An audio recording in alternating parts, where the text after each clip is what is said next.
And at this time, let's go ahead and begin today's event, Engaging the Generations. It is my pleasure to introduce our moderator for today, and that is Christina Cleveland, Senior Director, Talent Development Solutions at Canadian Management Center. She has experience leading global project teams through complex leadership development implementations and partners with CMC clients to consult through the analysis and development of their leadership strategies. Christina, with that, I'll turn the floor over to you. Great. Thank you very much, Aaron. Welcome, everyone. We're so glad that you could join us today for our webinar on engaging a multi-generational workforce. As Aaron mentioned, my name is Christina Cleveland, and I'll be moderating today's session along with our facilitator, Dorothy Kudla, who I'll introduce to you shortly. Just to get us started today, for those of you who this is your first time joining a CMC webinar, welcome to you. CMC is a national talent development and talent transformation company. We are celebrating our 50th year this year, and we are focused on offering learning solutions in a number of different disciplines ranging from management and leadership, communication and interpersonal skills, and several other topic areas. And we do deliver webinars on a regular basis. We try to do about 1 to 2 a month. So for those of you who are coming back to participate in a webinar, welcome back to you. We're very excited to have you joining us today for this 1-hour session. As we go through the session, we will be inviting you to join us on Twitter. So if you are participating on Twitter, you can follow us at Canadian Management, and you can tweet along with us today using the hashtag CMC Events. So to get the discussion going through Twitter, we actually do have a contest going that will be open until 11:59 p.m. Eastern Time on Thursday, October 31st, so that you can continue to share your learnings from today's session or any comments that you have, again, using the hashtag CMC Events. We are going to be tweeting for a free course, so the more entries, for every tweet that you send, an entry will be put into a draw for you, so we will be drawing for a free course up to a value of $2,000. So again, feel free to participate with us. As Aaron mentioned, we will be asking you to submit any questions that you have using the WebEx chat panel, and we'll be inviting some participation from you throughout today's session as well. So you can focus on the right-hand side of your screen. We'll prompt you with some cues to let you know when to turn your attention there, but we do welcome your engagement and involvement through the session. After today's session, you will receive an email with a link to a recording of the webinar. Likely before the end of this week, you'll receive access to that link so that you'll be able to get copies of the slides through that link as well as the recording of today's session. But to keep us on track, because there's a lot of content to cover, we'll start off with why this topic today. And as I mentioned, CMC does deliver webinars on a regular basis, and the topics that we sort of set out to focus on are generally determined by requests from our clients. So engaging a multi-generational workforce is a topic that our clients have asked us to focus on, basically because there's 4 generations that are active in the workplace. And all of these generations have different needs, values, and perspectives. And leaders and employees alike need to adopt some strategies to evolve to employee expectations and to get some clear insights into how we can communicate and collaborate more effectively with one another based on what our preferences or tendencies may be, and so that we can value the diversity that is in the workplace today and really ensure that we're engaging people to maximize their full potential. So as it relates to employee engagement, really when it comes down to defining it, employee engagement is how each individual employee connects and aligns with your company and with your customers. And in 2012, Canadian Management Center partnered with Ipsos Reid to conduct a national study on employee engagement. And we interviewed over really 1,200 employees in Canada across various sectors, ranging from financial services to tourism to IT to public sector and administration. And what we were focused on identifying was the levels of engagement in the workforce. Now, the survey results were released in January of 2013 and revealed that 27% of the Canadian population who participated in the survey were in fact highly engaged. Only 50% were moderately engaged, and 23% not engaged. So when you think about the statistics within your own workforce, having 50% of your employees only moderately engaged really means that we're only getting potentially a meets expectations from them in terms of performance, and if that. So really, how do we get that additional effort from our employees? How do we make sure that their hearts and minds are engaged in the organization so that that translates into productivity on the job? But we took the employee engagement statistics and investigated it one step further into how that breaks out as it relates to the generations. And one of the key findings within our survey was that younger employees are actually less engaged based on the results of our survey. So as it relates to Generation Y employees, and we will come back and do a little bit more definition about each of these generations. But 24% of the Gen Y population was showing up as being engaged. 22% were showing up as being highly engaged, 29% of baby boomers, and 49% of those who are traditionalists were identified as being highly engaged in the workforce. So when we consider the proportion of the labor force that these different generations represent, we can see that when it comes to Generation Y and Generation X employees, they make up more than half of the workforce, but yet on average 28% of them are highly engaged. So there's definitely more that we need to be doing to ensure that these generations are feeling engaged in the workforce and that we're adapting our styles and approach to suit their needs and to, again, value the diversity that exists. So to help us define that today, I'm really excited to welcome Dorothy Kudla to CMC today. Dorothy is a facilitator with Canadian Management Centre and has been for several years. Her background is in the areas of strategic management, leadership, and also focusing on change as well as communications. And she actually delivers a generational diversity workshop for Canadian Management Centre. So, Dorothy, I'm excited to welcome you here today to share your insights and expertise, and happy to pass it over to you. Thank you very much, Christina. It's a pleasure to be here. Hello, everyone. I look forward to spending this time with you today.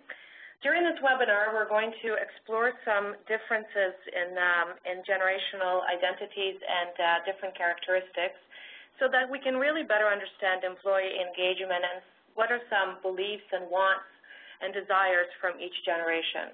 We will link this to some of the key findings from the Build a Better Workplace research, and we will attempt, as much as time allows for us, to dispel some myths that we might have about each of the generations. At the end of this seminar or this webinar, you will have an understanding of each generational needs and wants and have some specific strategies of engagement. So let's begin by looking at the different generations. So I'll give you a moment to ponder these generations and the different timelines and birth years. One of the things that is really important to note about the birth years is that these are guidelines only, and there are many, many factors that actually influence where people fit, which cohort we might fit in. Some of the things that influence where we belong could be things like affluence growing up. So generally speaking, those individuals that grew up in more remote areas would fit into different generations. Cultural background, also very important and a big factor. So those are just a few things. There are many, many different factors that will influence where someone fits in. Birth order of children, for example, is one as well that can have an impact. So older children tend to be more like their parents or display more characteristics like their parents, whereas younger children tend to be more firmly planted in their generational cohort. So all of that to say is it's not just about the age. So when we look at individuals, we have to look at a variety of different aspects, not just the years that they were born in. The other thing that is really important is that generations are formed as a form of rebellion from the previous generation. And so typically what happens as generations split off, critical mass of individuals starts to look for different identity from the previous generation. And so because of that, there are some natural conflicts that exist between each one of these generations. And so, there are many, many other aspects to generations that we need to know about, but I think that those are the key factors that critical factors that we need to take into consideration.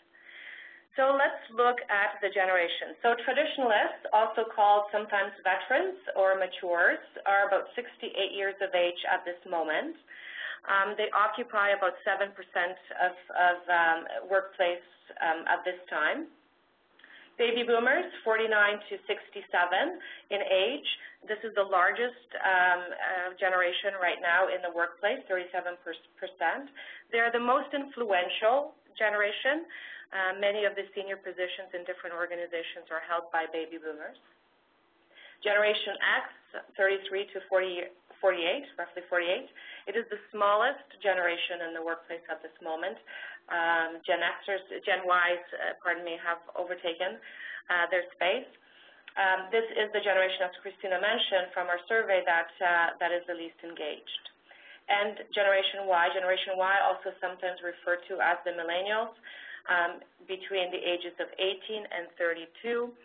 And there's a fifth generation that's emerging right now. There's not a lot of research yet around this generation. The estimated birth year is 1996, although it does vary from 1994 to 2000.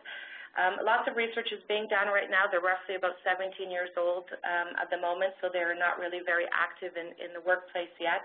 We'll touch on them later as we get through, as we move through the webinar. So we would like to take a poll, and I'm going to hand this over to Christina. Yeah, great. Yeah. Thanks, Dorothy. So we have over 1,000 people participating with us live today, and I know that some people may be in a boardroom or a meeting room with other colleagues. So we are asking you to just collectively vote then on which generation you belong to so that we can get a sense of who's participating on the call right now.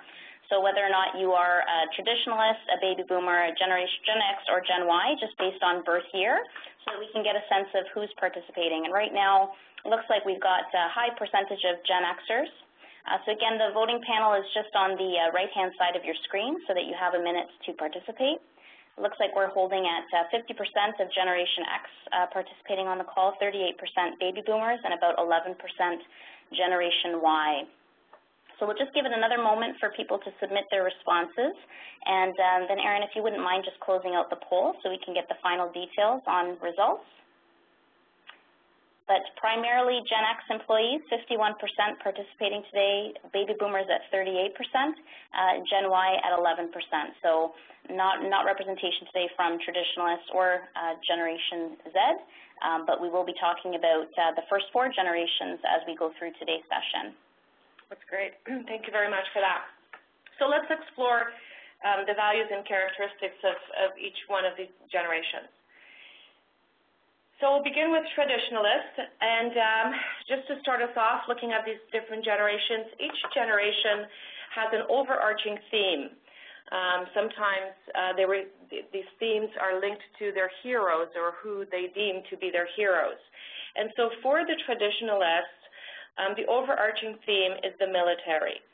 This generation lived through political conflicts and wars. They either were themselves in the military or knew someone who was in the military. So their survival and success came with structure and rules and authority, where authority made decisions and gave orders, and these orders were meant to be followed. Based on this influence, traditionalists believe in working hard and making sacrifices. They believe that work relationships need to be more formal, so personal and business life should never meet. And they like structures and processes and policies and procedures. Rules are there for a reason, and they shouldn't be broken. In terms of their relationship with organization, they are probably the most loyal generation to the organization.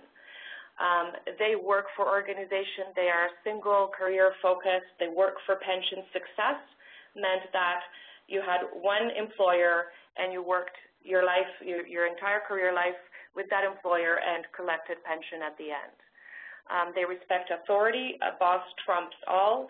They prefer when decisions are made by authority. In terms of teams, they like to collaborate and they like teamwork, but they do not like to stand out. So a good saying for this generation, it was a compliment to say to someone, "You're just a regular Joe." Wouldn't work so much with Gen Xers. I'm sure you're feeling it since there's so many of you on this webinar. But this was definitely a compliment for this generation. One of the myths that exists about this generation currently in the workplace is that they're not significant anymore and they don't influence the workplace. And that is simply not true. Many senior leaders across different organizations are actually traditionalists, or they're coming into the workplace as consultants, where they're being hired for their expertise and subject matter expertise. So they do play a role. I think that even more importantly than the actual percentage of people in this cohort that occupies the workplace is the fact that organizational structures, many organizations, from a structural standpoint and a cultural standpoint, are very aligned with the values and beliefs of this generation. These values and beliefs are around hierarchy, rewards for length of service, benefits that increase as the number of years of service increase. So although this is only a small generation, it still has a firm fingerprint in the workplace. So traditionalists are having babies, and their children are looking at their parents, and they decide, critical mass of them decides that they want a different life. They want a better life. They want more out of life. And so the overarching theme for this generation, for baby boomers, is aspirations and determination. JFK rates as the #1 hero for this generation globally, still to this day. They believe that anything is possible. You just have to work hard, put in the hours, and pay your dues. They want to stand out. They want to make a big difference, and they want to be successful, and more importantly, they want to be seen as being successful. Money, position, title play a big factor in their wants and needs out of their workplace. So because of their desire for success, they are known to be a dependable generation. They have a strong work ethic. They believe in putting in the time and just getting things done. There's a really great quote from John Grisham's book. I believe that it was The Firm, where two baby boomers are scheduling a meeting, and one says to the other, "Let's meet at 3 o'clock," and the other one says, "AM or PM?" And that really defines how they see time and work. Because when they entered the workplace, it was a very competitive environment. Both men and women were entering into the workplace, and in addition, there was a large population, and a population that was interested in having a better life and being successful. And so, because of that, they became very much politically savvy or relationship savvy. They always keep one eye on the players, on the politics of the organization, because they understood that that was one way in which one could climb the ladder of success. They desire democracy, they like team approach, they like collaboration, and they believe that everyone should have a voice, particularly those individuals that have experience and position. They like team environments, and here's the thing about baby boomers, and those of you that are baby boomers might not like this, but here's the deal. They like meetings. They like to have discussions with others. They like to collaborate, and they like to stand out in meetings. So unlike traditionalists that sort of wanted to be just a player on the team, baby boomers prefer to stand out and be known. One of the myths about this generation is that they can't be motivated, that they're sort of in a coasting mode, maybe close to retirement. And that is not true as well. They want to be acknowledged for their experience, for their expertise, for their position. They like to mentor people, teach people, and generally this generation wants to leave a fingerprint on things. So that's the baby boomers, an overview of the baby boomers. So baby boomers are having children, and these children are looking at their parents, and they say to themselves as a group collectively, what you want, what you have, I don't want. And the way that you went about getting it is going to be very different for me. And so keep in mind that baby boomers at this time are working, both parents are working. Many of these kids, Generation X, were raised in single-family homes. So we call them the latchkey kids, the kids that had to fend for themselves. They would show up at home after school, and they would have to take care of their meals and take care of other siblings as well.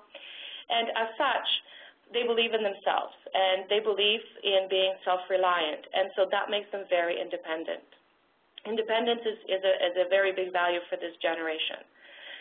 This generation is also known as the skeptical generation. They've seen some worst economic times in history, globalization, companies merging, reorganizing, the bust of .com, and so generally they're skeptical, and particularly around organizations. They don't trust organizations. They value flexibility. They believe in work-life balance. Work-life balance is almost a deal breaker for this generation. What is really important about work-life balance is for this generation, it doesn't mean that I only put in 8 hours of work and then the rest is my own time. They are quite willing to put in additional time at work. There just has to be a give and take. So if someone from this generation has a child who has a soccer game at 3 o'clock on the Wednesday, their expectation is that their organization or their manager will support that, will give them the time off. They're quite willing to put in the time, but it needs to be based on a give and take. So a couple of other things about this generation. They are unimpressed by authority. They work for their leaders. They don't work for organizations. The brand name will get them through the door, but what keeps them there and keeps them engaged is the leader, is the manager. The common heroes for this generation are usually first place coaches/teachers, and second managers and leaders. So a lot of pressure on leaders that manage Gen Xers because they're looking at you as their heroes. They enjoy friendly team interactions. They prefer that the team interactions are task-focused. They're not joiners. It's hard to get them to sort of join different committees, social committees. They much prefer to spend that time with their families at home.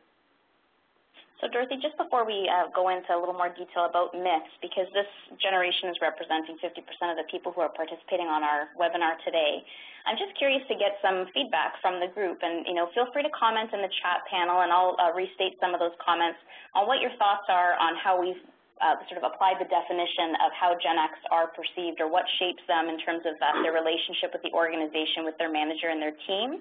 Do you think it's accurate? Do you think it's inaccurate? So in the chat panel, just feel free to type in a quick response if you'd like, just to give us your initial comments. I am a Gen X myself, and I always find that the definition that surrounds Gen X isn't always highly flattering by some of the terms that are used. In terms of words like skeptical and unimpressed by authority, it sounds like we're a rebellious generation. But there are some people who are commenting that they're Gen X and do see many of these traits within their team also. So that's interesting. But I just wanted to clarify, too, that when you're talking about these generations, it's a generalization about the generation, right? So to the point that you made much earlier, there's a lot of different components that create diverse individuals, and this is one other component that we're sort of sharing. But again, just some more comments from people, all aspects ringing true for the Gen X on the line, but one person indicating that they feel that they have some traditionalist traits as well. So that could be influenced by leaders, parents. Yes, absolutely. The area where the person grew up and cultural background as well. So yes, there are many different factors that can influence where we fit in. I guess the big question to ask ourselves is, what values are non-negotiable for us? So in each generation, the values and beliefs are so strong that what I refer to as being non-negotiable. So for Generation X, very often that value is independence. Marketability, gaining skill in order so that they can be independent and not reliant on organizations. So we want to understand the core of which values are we not prepared to give in or to sacrifice. And if we do, then we would be highly disengaged and not motivated. So critically important for organizations and for leaders to really understand what these values are, because when they're thinking about strategies to attract employees to the organization, they're looking to hire new employees, they want to engage or retain employees. These are sort of the conditions, right? That's right. Okay. That's right. And you know, one of the myths about this generation, I mentioned this a little bit around work-life balance, is that they don't want to put in extra work or extra effort into organizations, that they care about themselves and more than the organizations, and that is absolutely not true. This generation can work just as well as and produce as any other generation, and the factor that impact how much discretionary effort is given is based on how motivated they are. And so performance-wise or productivity-wise, there isn't a clear winner in terms of which generation does the most or contributes the most to the organization. Baby boomers are more time-focused. Their work ethic is around time, spending time. Whereas for Generation X, their work ethic is around focusing on the task and getting it done as efficiently as possible. Okay, great. So shall we move on to Gen Y? Sure, let's do that. That's great. So Generation Y is often said to be the least understood generation, although one could argue that it might be Generation X, actually. But unlike Gen X, Gen Ys are very optimistic, generally speaking. They see the world as a place full of possibilities and opportunities. Their parents instilled in them self-esteem, or the importance of self-esteem and confidence, and the fact that they should ask for what they want. Life is too short. Just if you want it, ask for it. And the worst that could happen is somebody might say no. And so for this generation, technology played a huge role in shaping their beliefs, wants, and needs. Nintendo, PlayStation, were one or the other, or both in some cases, were just a normal part of the household. Of course, computers, personal computers. So as a result of that, this generation is very tech-savvy. They like technology. They prefer to use technology as a means of communication in many instances. They really like to use instant messaging. One of the participants very recently in one of the workshops that I was holding gave this example that they sent an email to someone of this generation and did not get a response. They called and left a message. They did not get a response. And then they texted the person and they got a response within 30 seconds. And so that sort of captures the essence of how they like to use technology. You know, we will talk a little bit about some of the myths around this around this generation. But one of the things is that this generation does like to work with others and does like face-to-face interactions, particularly when they are in a learning mode. So collaboration is important to this generation. They like to learn from others. They grew up in a school system that was set up in sort of teamwork and project environment. So collaboration, very important for this generation. And this is a generation that values confidence. They truly believe in their ability to learn anything and to learn anything fast. In relationships with the organization, they like a fun environment. They like to work hard, but they also like to play. They respect authority, particularly if they deem that authority to be competent. And they really like their managers to teach them and to provide them with feedback. We'll talk a little bit about that when we get to the strategies. Overall, they prefer team environments and group environments. So probably the biggest myth about this generation is that they want to be presidents tomorrow and CEOs of organizations tomorrow. And so that there's this notion that they have a sense of entitlement that is totally unrealistic. And so let me sort of talk to that for a moment and give the behind the scenes. One of the things that is very important for this generation is learning, developing, being challenged, and change. Those are very important and key dynamics for this generation. And so very often in organizations, in order to be challenged, to have change, and to learn and to develop, one needs to be promoted. That is the currency. And so they ask for it because their desire is to want to learn more and to expand their skill set. When we talk about this in workshops and the generational workshops that I conduct, and Generation Y is present in those workshops, they concur, they totally agree that the primary reason for wanting to be promoted is just to gain some more skills. So, having said that, this generation's overarching theme is gaining context of experience.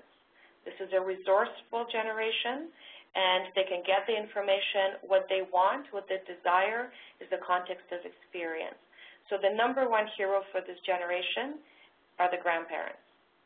I think that that's a really interesting aspect of their wants and the needs.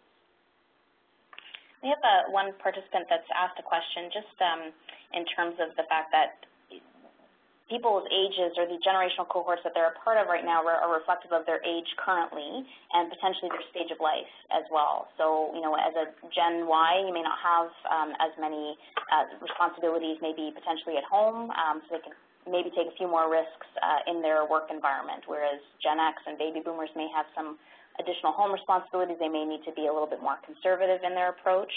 So how would you, or how can we correlate the generational descriptions that we're putting together here with the ages that people are, or the stage of life that they're currently in?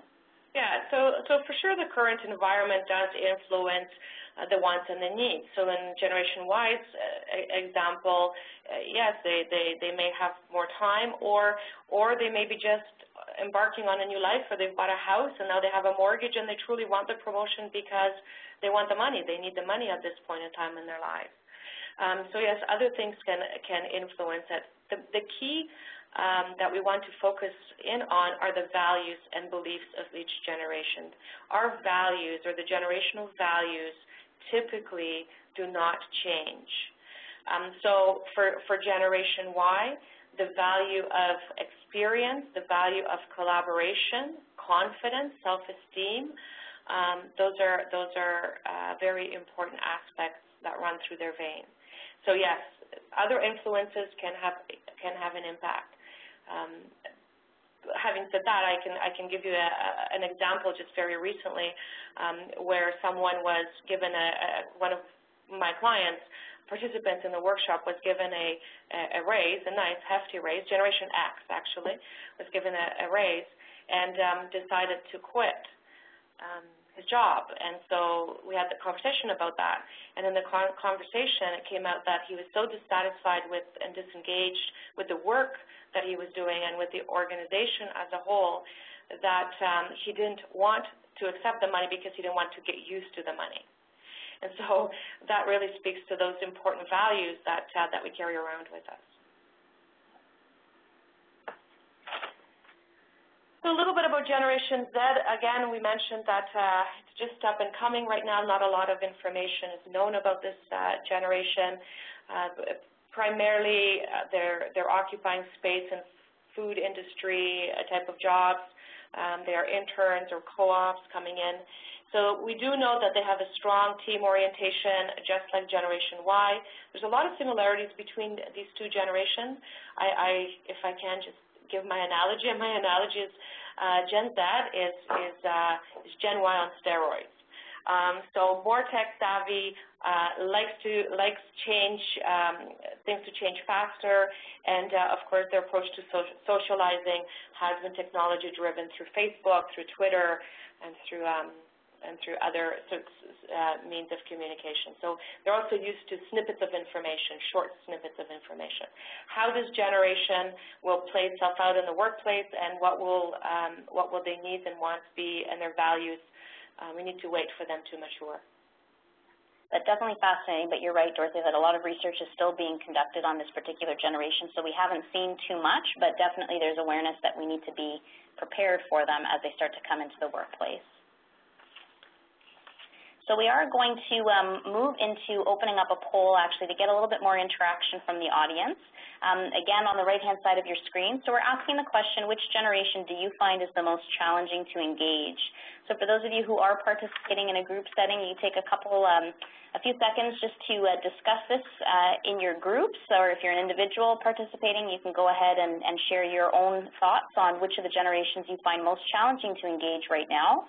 because we want to link some of that to some of the strategies that we'll be discussing a little later on. But based on what we've talked about, your understanding of the generations and your experience working with each, which do you find the most challenging? So again, I'm going to kind of draw attention to the fact that we have about 50% of our audience participating as Gen X, about 38% of our audience are baby boomers participating. And the results are coming in now, but it would appear that Gen Y seems to be the most challenging, perceived to be the most challenging to engage, with 47% of our audience responding there. And Erin, you can go ahead and close the poll if we haven't already. So 47% believe Generation Y is the most challenging to engage. 26% of those of you participating believe that Gen X is most challenging. 17% indicate baby boomers, and 9% indicate traditionalists. So it looks like Gen Y has a clear lead in terms of challenging to engage and trying to find different strategies to manage that. So we'll take us through a few strategies today on how to adapt to the different generational cohorts. So Dorothy, what does this mean for engagement when it comes to the actual generations? Well, this is my part, so I'm going to talk to this piece.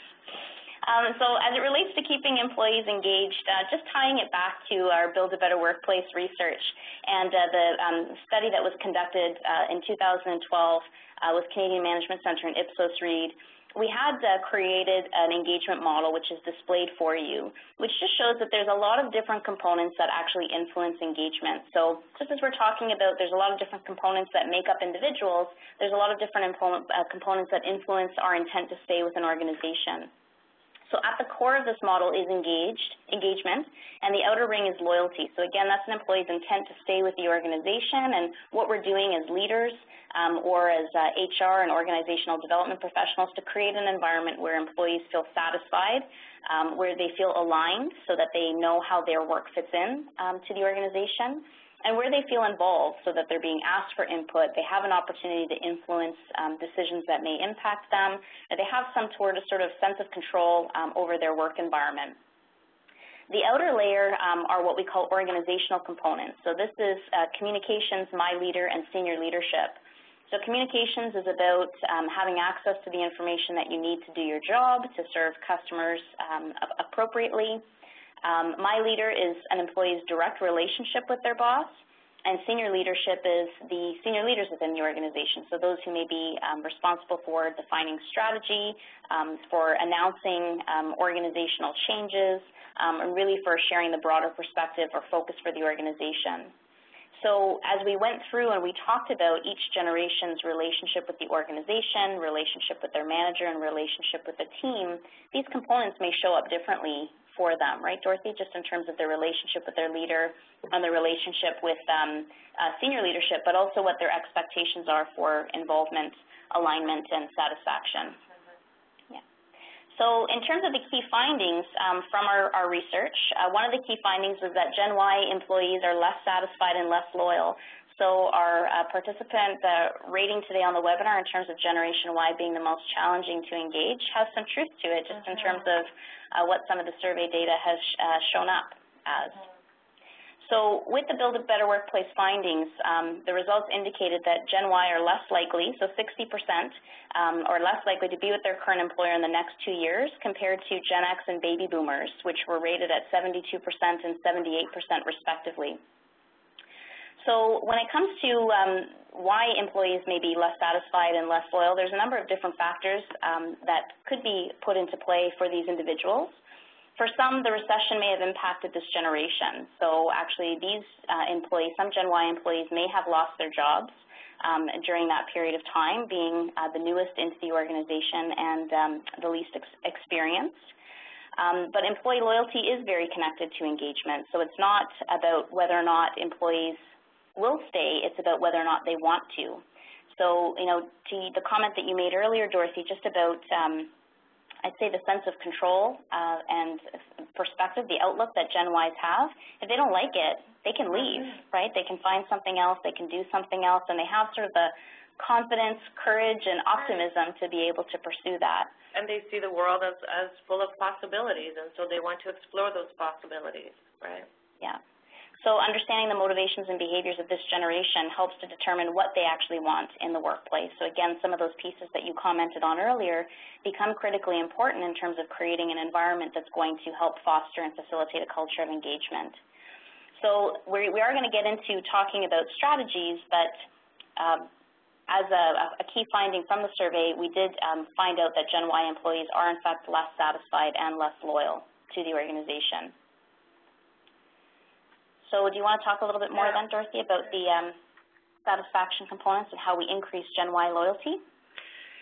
So the first, and we mentioned this, I mentioned this earlier, we want to help them to see the future with the organization. We want to show them what it could look like and break it down into smaller chunks. So for this generation, it's important that we share the future, that we share the vision, but that we make it very realistic, and we do that by chunking it down. So we want to explain why each step of development is important, how it will contribute to the overall success. We really want to be careful not to kill their enthusiasm. I see this very often in organizations where we have, Gen Ys coming in and they're enthusiastic and optimistic and want to express and explore and give their opinions, and they're basically shut down. And so we don't want to kill the enthusiasm. If you want to be the president, or if you want to be president, terrific, great enthusiasm. Now let's sit down and let's talk about how you can achieve that. Let's create a plan together. Let's look at step 1, step 2, step 3. So we don't want to kill it. We want to lean into it. We want to bring it full on, be a part of it, but redirect and provide some specific guidance around how their future can be linked to the organization. We want to create development opportunities and plans for this generation. They want to learn. In many organizations, or many leaders often say to me that, but we don't have any opportunities for them to learn. We're a flat organization. We don't have promotional opportunities for this generation. We need to be very creative about providing informal learning opportunities.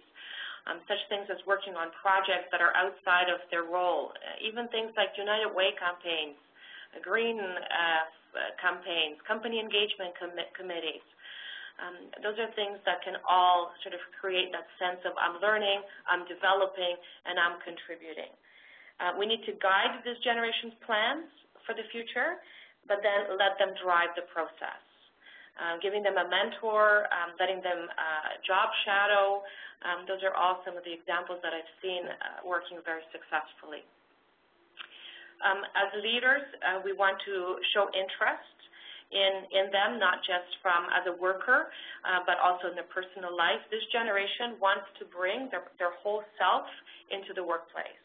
And so we want to make sure that we understand them as an individual outside of their work and accommodate their lifestyle wherever possible. So if they do have needs outside of work that we can accommodate, then adapting to that would be a good strategy. And the last thing is to demonstrate their value to the team, appreciate their contribution. This is an expressive generation. They have learned as children that expressing one's opinions, thoughts, and feelings is very important. They had a voice growing up. My generation, I'm sort of at the higher end of Gen X, we didn't have a voice. They didn't necessarily have a voice at the table. Whereas for this generation, they were encouraged to talk about their day, to talk about their fears, to talk about their wants, and so they want to express. And we want for them to bring that into the workplace. So we want to encourage expression of ideas and opinions, redirect as needed, because they're still young and they are missing the context of experience, and so we might need to redirect occasionally.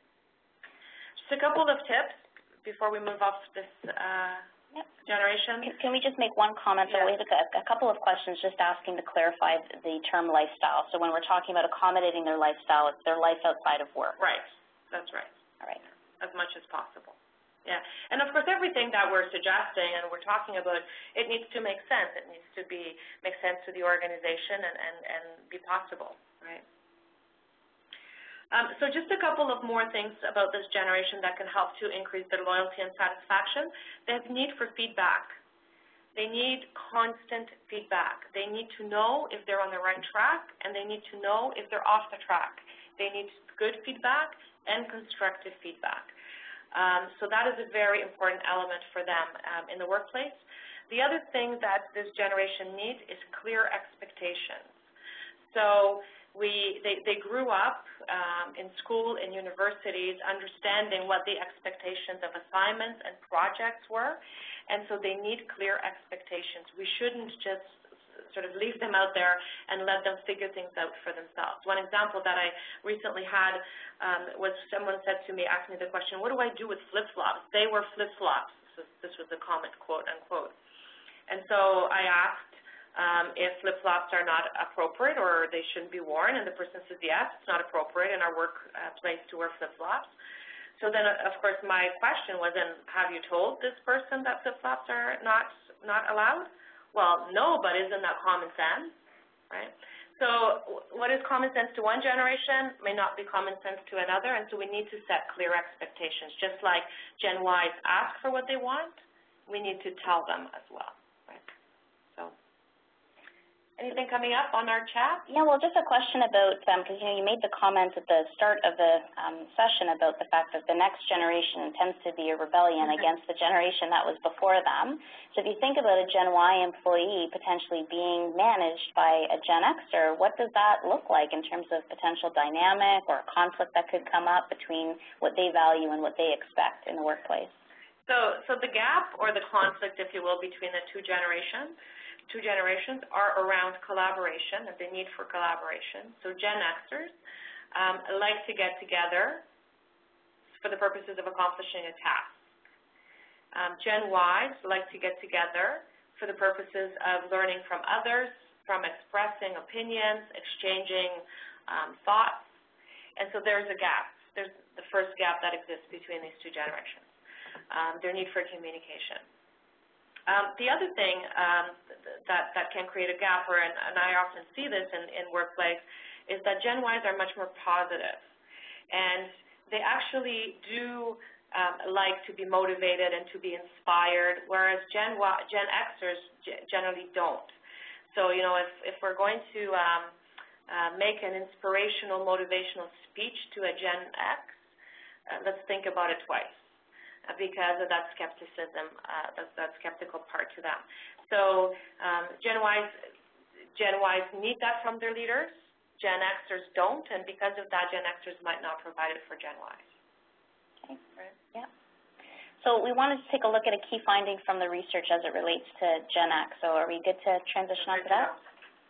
So one of the findings that came out was that Gen X employees are less satisfied with how they are managed. So we showed the results at the very beginning in terms of only 22% of Gen X responding to the survey actually indicated that they were in fact highly engaged, but they're also showing some dissatisfaction in terms of how they're managed.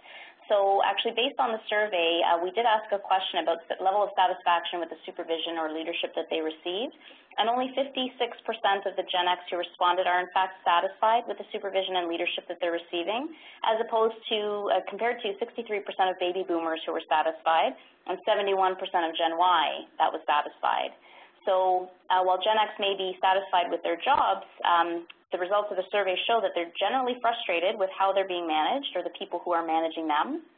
And some attention definitely needs to be paid to how we may be engaging these individuals in the workforce, because Gen X employees are definitely transitioning into and are active leaders within their organization. So what are your thoughts on this particular finding, Dorothy? Well, I see this in organizations very often. Gen X group cohort wants to work with their leaders. They want to connect with their leaders, with their managers. They want to have almost a peer-to-peer relationship with their leaders, which is very different than all other generations. All other generations tend to respect authority to a greater extent. And so this is a gap. I also can see that many Gen Xers, as they are moving into into those more senior positions are really understanding the need for learning that skill, for being able to connect more with people, because they understand that, you know, they're the sandwich generation. They have the baby boomers on top of them and Gen Ys that are pushing behind, and so they understand the need for adaptability. Let's take a look at some specific strategies around improving relationships with the leader. So if you're in leadership situation and you are managing Gen X, so a couple of takeaways for you. We want to build trust with this generation. As I mentioned earlier, they work for leaders and not for organizations necessarily. And so this is a very important and critical aspect of their engagement. Probably the best and fastest way to build trust with this generation is to provide autonomy wherever possible. Tell them what needs to be done, why it needs to be done, and just let them get on with it. Give them control wherever possible over tasks. Micromanagement is a really, really bad word for this generation. It is for all, but it really is for this generation. Involve them as much as possible. They don't respond well to authority or being told. They like to be part of the decision-making process. So as much as possible, we want to get them involved and discuss. Accommodate their lifestyle requests, so similar to Gen Y, and the example that I gave earlier about allowing someone attend a soccer game, a child's soccer game. Show them that their ideas are valued. They have experience. This is a generation that has experience, lots of it in some cases. They are in senior positions, so giving them the opportunity to actually express and show and express and demonstrate their credibility and expertise. And then the last one is to empower and enable them. So provide direction, remove obstacles, and really just get out of their way. I have just a couple of quick tips for this generation as well that might improve the dynamics and engagement. Generally, less meetings. If we do have meetings, ensure that the meetings are task-focused and they stay efficient. They prefer rewards based on performance, short-term. They like money, but they're not in it for the money. Money is an important aspect of it, so we need to keep that in mind. They like pensions, but they're not necessarily motivated that they are going to have a pension a few years down the road. Time off is, of course, a big motivator for this generation. Keeping things pragmatic, talk about the relevance of tasks, and probably the biggest one, and one that I see all the time that brings a lot of success, is have regular scheduled one-on-one meetings with this generation, with individuals in this generation. Communication, connection to the leader is really a critical aspect of engagement. So obviously we're focused on improving the relationship with the leader for Gen X and their respective boss, given the importance that the role of a leader plays. And when we talked about empowering and enabling them, it's the leader's responsibility to help create an environment to foster that. But given Gen X's I'd say preference for potentially working independently, in some ways leaders need to also provide gentle reminders, too, about the need to collaborate. So if they are working with a group of Gen Y employees or they are engaging with those individuals, that it's important to also create a culture of collaboration, simply because they have to also adapt themselves to the respective generations that they're working with, right? That's right, and that is an example of how a meeting becomes task-focused, right? So in this particular situation, a leader would explain the benefits of collaboration and how it will create efficiencies about getting to the task faster, accomplishing the task faster. Right, but there's absolutely a way to collaborate in meetings and have them be efficient. But there's definitely some chatter heating up on the chat panel about meetings. So someone who's a Gen X definitely agreeing that less meetings are required and more focus in meetings helps a lot. Helps a lot with productivity, but also absolutely helps with engagement as well. So I just wanted to draw attention for everyone as well, just back to that engagement model that we talked about.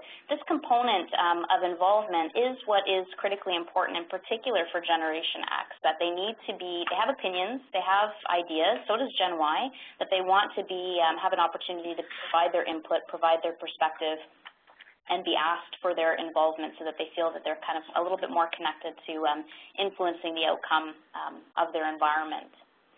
So, Dorothy, we do have a few questions coming in that I wanted to turn some attention to, because we have focused on Gen X and we focused on Gen Y, but there is a question that a participant has submitted about finding it challenging to motivate a traditionalist that they're working with, and in some cases boomers as well. But in this person's experience, the traditionalist that they're working with sort of knows it all, and this individual finds that it ends up being an exercise in ego stroking, or how do you end up working with a traditionalist to ensure that they know that their experience is valued? What are some strategies or suggestions that you might have for helping to engage either traditionalists or baby boomers?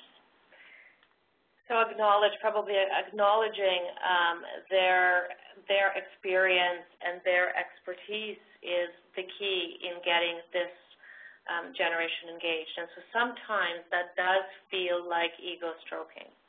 I understand that, but it is what they need. And so if we can link the task or what we're asking them to do to the organization, to the benefit of the organization, and show them how their expertise, their experience is required to bring success, is probably the best strategy.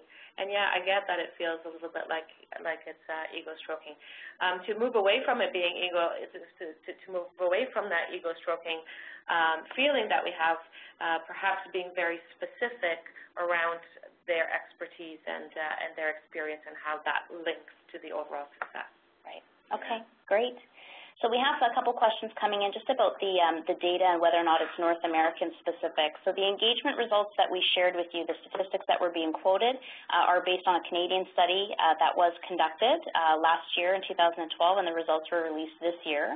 But as it relates to the generational cohorts, a participant is asking just about whether or not, if you were born outside of North America, can these sort of characteristics be adapted? And you made that comment earlier, Dorothy. There's a lot of different influencing components that end up building who we are as individuals. Yeah. So the 4 generations exist in all sort of developed countries. The birth years are different, and so that's where the difference is. So, for example, in certain cultures, the traditionalists may actually expand into what our baby boomer birth years are. Okay. So the generations do exist. It's the volume, it's the number of people in each generation, and the birth years that shift. Right. Right. So I know that we are running short on time, Dorothy, but when we were preparing for today's session, there was a comment that you had made to me just about how leaders end up influencing the culture of an organization. And so those leaders that may be boomers or traditionalists that are at senior levels in the organization could potentially leave a lasting imprint on the organization in terms of culture, so that you maybe end up working in a traditionalist style culture because those who have just been in those senior leadership positions have influenced that. So would you mind just commenting on that? Because I thought that was a fascinating point just in terms of impact. So, critical mass rules, right? And so in organizations to this point, traditionalists and baby boomers had the greatest influence. So even right now in many organizations, what is seen as norm or normal is based on baby boomers' values and beliefs. Anything outside of that is different, and there's a desire to actually move people closer to where we are, to where the general population is. And so we need to be mindful of this, because although baby boomers are the largest generation occupying the space, between Generation X and Generation Y, and now Z coming in, it is no longer the biggest. So we need to adapt our needs and rewards and motivators to all different generations, because they all have varying needs. Right. Yeah, that's great. And I mean, the bottom line point, your final point really is that we have to treat employees as individuals. So it's really about harnessing the diversity of all the employees that we may have within our team, and that even though they may fit into a specific generational cohort, it's about understanding their preferences, their tendencies. That's right. Yeah. Yeah. And leaders need to go out of the way to understand that and to link leading others to what their needs and beliefs are. Yeah. So So Dorothy, I know that we could easily fill up a day on this topic, and for those of you participating, thank you so much for your comments in the chat panel and also submitting your questions. I'm sorry that we weren't able to get to everyone today, but hopefully you got a lot of great insights. Dorothy, thank you so much for taking the time to share your experience with us today. My pleasure. So we can keep the conversation going. It doesn't have to end here. You can continue to participate on Twitter. So again, tweeting using the hashtag CMC events to be entered into a contest for your chance to win a free course from CMC. We'll keep this contest open until 11:59 p.m. Eastern Time on Thursday, October 31st. So please feel free to engage with us that way. And also do tell us what you think about today's webinar, any comments, suggestions, and feedback that you have about the session, and also submit your ideas for future topics, because that absolutely helps to shape the topics that we'll focus on in future webinars. So again, if you wish to get more information or access additional resources, you can visit our website at cmcoutperform.com. But thank you so much for participating with us today. For those of you who are online, you will get access to a copy of the recording, which will be emailed to you within about 48 hours. So thank you very much for your participation and engagement today, and we're signing off.